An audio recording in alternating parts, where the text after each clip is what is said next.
Marco Rubio to deliver rare briefing to top U.S. lawmakers on Iran amid tensions. Secretary of State's address comes as U.S. deploys largest force of aircraft and warships to Middle East since 2003. Marco Rubio will deliver a rare briefing to top U.S. lawmakers on Iran at the White House on Tuesday as Washington deploys its largest force of aircraft and warships to the Middle East since the 2003 buildup to the Iraq War. The audience for the Secretary of State's briefing is reported to include the so-called Gang of Eight, which includes the senior lawmakers from both parties in the House and Senate, as well as the chairs and ranking members of the House and Senate Intelligence Committees. The select group is briefed by the White House on classified intelligence matters, which can include preparations for significant military action. Rubio last publicly briefed the group on January 5, the day after the U.S. launched its successful operation to capture Venezuela's Nicolás Maduro. The developments came after a second U.S. aircraft carrier, the USS Gerald Ford, the largest such vessel in the world, arrived in the region.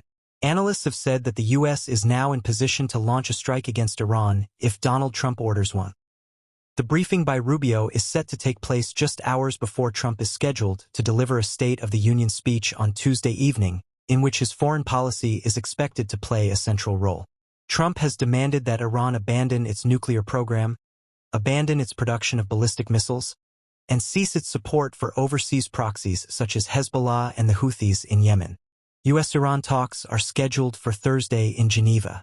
In an interview with NPR, the Deputy Foreign Minister, Majid Takhtravanchi, said that Iran was ready to reach an agreement as soon as possible.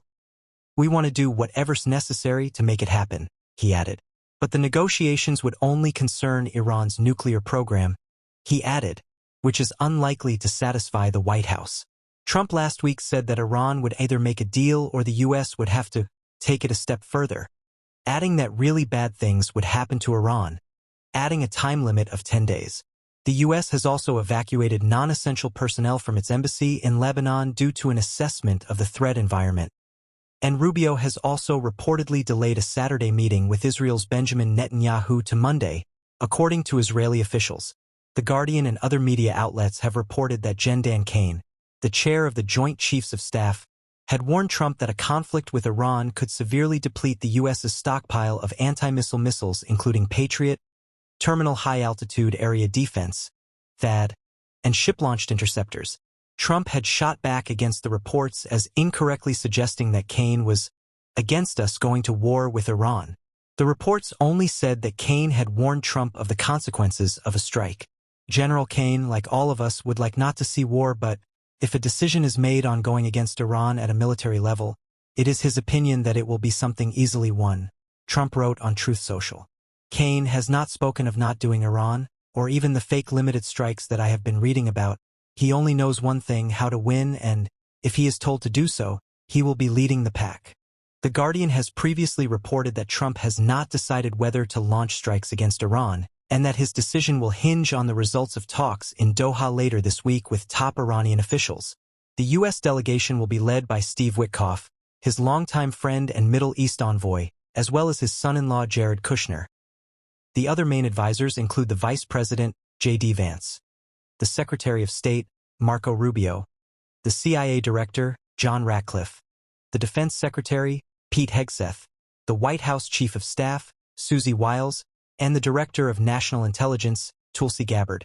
Trump could either order a limited military strike intended to influence negotiations between Iran and the U.S. or could launch a much larger offensive meant to decapitate the government of Iran. "We could go now," said Charles Wald, a retired Air Force general and former deputy commander of U.S. European Command, who said that the arrival of the USS Gerald Ford near Crete would give additional capability to protect Israel from a potential Iranian counterattack. The military buildup and Trump's ultimatums to Iran ultimately could force him into action, Wald added. "The problem is that Trump has kind of implied a red line," said Wald, who now serves as a distinguished fellow at the Jewish Institute for National Security of America. "If they don't get the agreement and then they don't do anything, it's going to be twice as bad as when Obama didn't do anything in Syria for the chemical weapons. Now is not the time to look away. It's the Guardian's job to keep a close focus on events in the Middle East for our global audience, with reporters sharing live updates around the clock, including from inside Gaza, We're well-placed to provide comprehensive, fact-checked reporting to show the world what is happening in the region. But we can't do it without your support. We rely on the generosity of our readers, whose support helps to keep our correspondents on the ground and our reporting free from commercial or political influence. We appreciate that not everyone can afford to pay for news. But if you can we count on your support? Here are 3 good reasons to make the choice to fund us today. 1. Our quality investigative journalism is a scrutinizing force. 2. We are independent and have no billionaire owner dictating what we do. Your money directly powers our reporting. 3. It doesn't cost much and takes less time than it took to read this message. Choosing to back us on a monthly basis makes the most impact, meaning we can continue to cover the story from every angle. The conflict, the plight of those affected, and what it all means for the future of the region and the world.